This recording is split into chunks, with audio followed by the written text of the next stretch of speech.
તો આ string operator overloading work એવી રીતના કરે છે કે આમાં બે સ્ટ્રિંગ એન્ટર કરવાની હોય છે, જેમાં પહેલી સ્ટ્રિંગ એન્ટર થયા બાદ બીજી સ્ટ્રિંગ જે ઓવરલોડ થઈ અને ભેગી ડિસ્પ્લે થાય છે. તો આમાં હું પહેલી સ્ટ્રિંગ એન્ટર કરીશ હેલો, બીજી સ્ટ્રિંગ એન્ટર કરીશ વર્ડ. આ બંને સ્ટ્રિંગ ભેગી ડિસ્પ્લે થઈ અને મર્જ થઈને આવશે. Hello guys, welcome to my channel iTech 11. તો આજે આપણે વાત કરવાની છે સ્ટ્રિંગ ઓપરેટર ઓવરલોડિંગ વિશે, કે એ શું છે ને એ આપણે હમણાં જોયું કે સ્ટ્રિંગ ઓપરેટર ઓવરલોડિંગ કેવી રીતના થાય, કે એક સ્ટ્રિંગ એન્ટર થયા બાદ બીજી સ્ટ્રિંગ જ્યારે એન્ટર કરી તેને ઓવરલોડ થઈને ડિસ્પ્લે થાય, એ સ્ટ્રિંગ ઓપરેટર ઓવરલોડિંગ છે. તો હવે એના ઉપર આપણે એક પ્રોગ્રામ ક્રિએટ કરી છે જે 5 માર્કમાં પૂછાઈ શકે છે.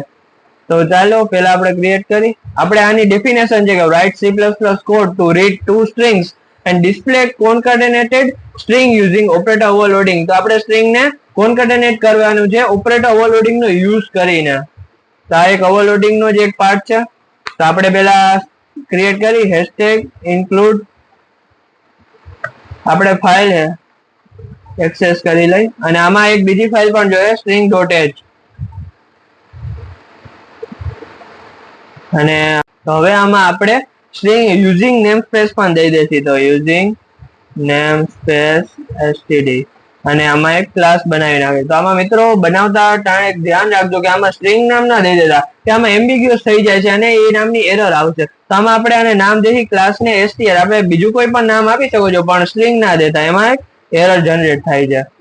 અને આને આપણે પબ્લિક કરી દેસી કે આમાં જે યુઝ થાય નીચે ફંક્શન, એને આપણે બધે મેઇન ફંક્શનમાં ને બીજે યુઝ કરી શકીએ. હવે પબ્લિક કરી અને પહેલા તો આપણે વેરિયેબલ જનરેટ કરી કે કેરેક્ટર નામનો એસ, અને એને આપણે સાઈઝ દેવી પડશે કે સ્ટ્રિંગ 20 એટલે આપણે 30 રાખી. હાલો, એમાં હું જે સાઈઝ દઉં છું એનાથી ઓછી સાઈઝમાં હું જ્યારે સ્ટ્રિંગ એન્ટર કરીશ એ કોન્કેટેનેટેડ થાય અને ડિસ્પ્લે થઈ જાય.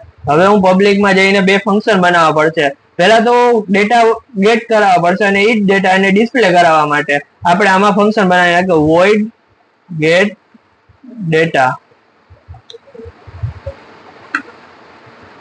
હવે હું સીન અને આ જ એસ ને હું ગેટ, આમાં આપણે જે ગેટ કરાવી ડેટા પહેલા સ્ટ્રિંગમાં, આને અત્યારે આમ જ રાખીએ. હવે એ આપણે બધું મર્જ કેમ કરશે ને ઓપરેટર ઓવરલોડિંગમાં જોશી. તો આપણે અત્યારે ગેટ કરાવી દઈએ છીએ અને ડિસ્પ્લે પણ કરાવી દઈશું. તો void dash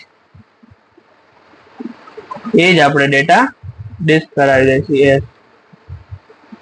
હવે અહીંયા આપણે ડિક્લેર કરવાનું છે ઓપરેટર ઓવરલોડિંગ. હવે આપણે આમાં ડિફાઇન ને ડિક્લેર એક સાથે કરી શકીએ છીએ, પણ આપણે બારે ડિફાઇન કરશી અને અંદર ડિક્લેર કરી દઈએ છીએ. તો આપણે પહેલા ક્લાસનું નેમ યુઝ કરીને ઓપરેટર નામ એ કીવર્ડ છે, ઓપરેટર યુઝ કરવો પડશે એ કીવર્ડ ને, અને એના થ્રુ આપણે ડિફાઇન કરી દઈએ.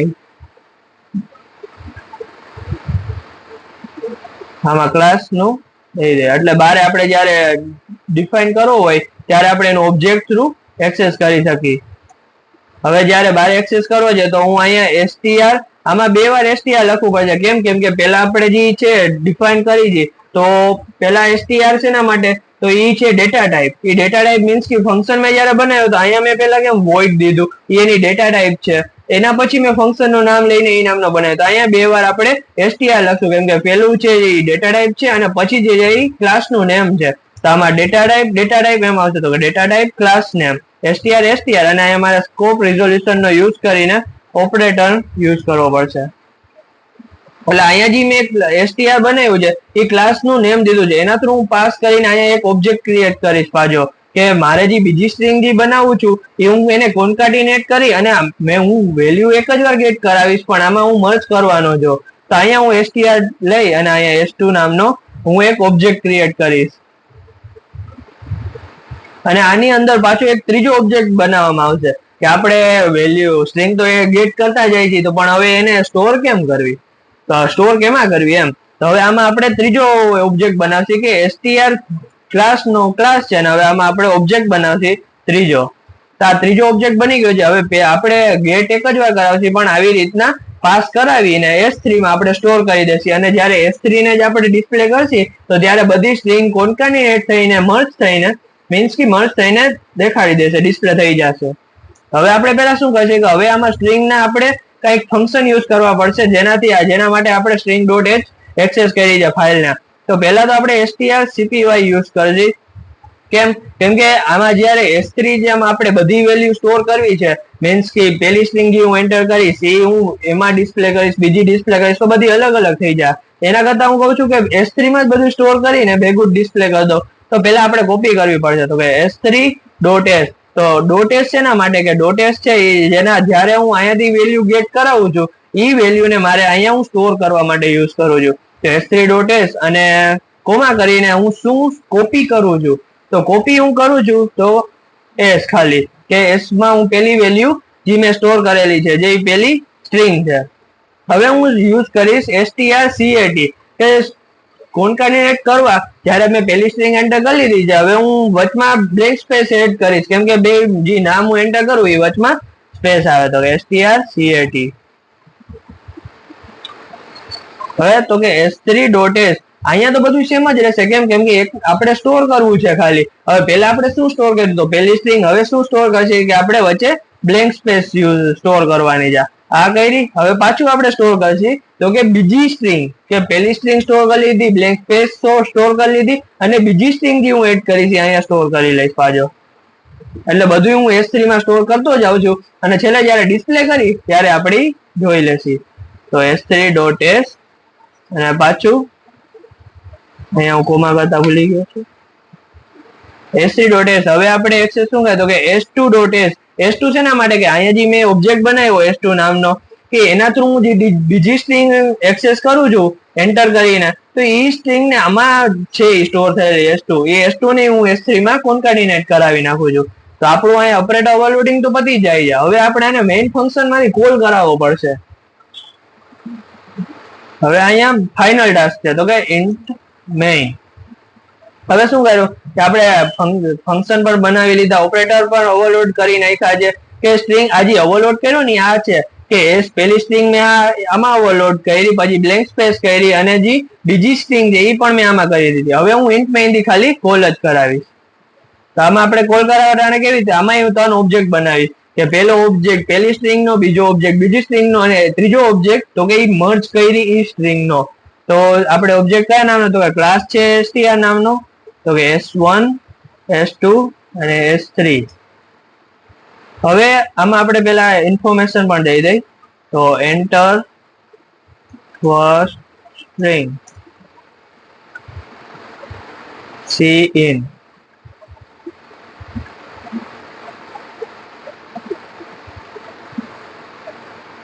સી ના નહીં આવે, આપણે ઉપર જ ફંક્શન થ્રુ ગેટ કરાવી નાખી છે. તો હવે આપણે S1 દ્વારા જ આપણે કોલ કરાવો. તો S1 ડોટ આપણે કેવો તો કે ગેટ ડેટા રાખ્યો છે એને કરી દેશું. હવે પાછું સી આઉટ દ્વારા આપણે કરશું તો કે /n ધરીને એન્ટર સેકન્ડ સ્ટ્રિંગ. અહીંયા સી ની S2 ડોટ ગેટ ડેટા. અને હવે પાછું હવે બે સ્ટ્રિંગ એન્ટર કરી લીધી છે, બરોબર, ગેટ કરી લીધી છે. કે આ જયારે હું પહેલી સ્ટ્રિંગમાં એ ઇન્ફોર્મેશન લખેલી આવે ને બીજી સ્ટ્રિંગમાં આ ઇન્ફોર્મેશન લખેલી આવે. હવે આપણે શું કરશું કે ત્રીજું જે મેં ઓબ્જેક્ટ બનાવ્યો છે ને S3 નામનો, એમાં પેલી ને બીજી હું સ્ટોર કરાવી નાખું છું. તો S3 is equal to S1 S2 આ મેં સ્ટોર કરાવી નાખી. તો હવે ડિસ્પ્લે આપણે ડિસ્પ્લે જ કરાવવાની છે હવે વેલ્યુ. તો આપણે શું કરતો ડિસ્પ્લે એટલે ફોર્મેટ સારું થઈ જાય. તો ફર્સ્ટ સ્ટ્રિંગ, તો વાંજી મેં S1 દ્વારા જે વેટ કરાવી છે એ હું અહીંયા પાછી ડિસ્પ કરાવી નાખીશ. કે કેનાથી તો કે S1 થી, એટલે મારે પાછું S1 જ યુઝ કરવો પડશે. S1 ડોટ ડિસ્પ એટલે S1 નામમાં જે પેલી સ્ટ્રિંગ સ્ટોર થાય છે, S2 માં બીજી સ્ટ્રિંગ, અને S3 માં ત્રીજી સ્ટ્રિંગ, મીન્સ કે મર્જ સ્ટ્રિંગ. અને /n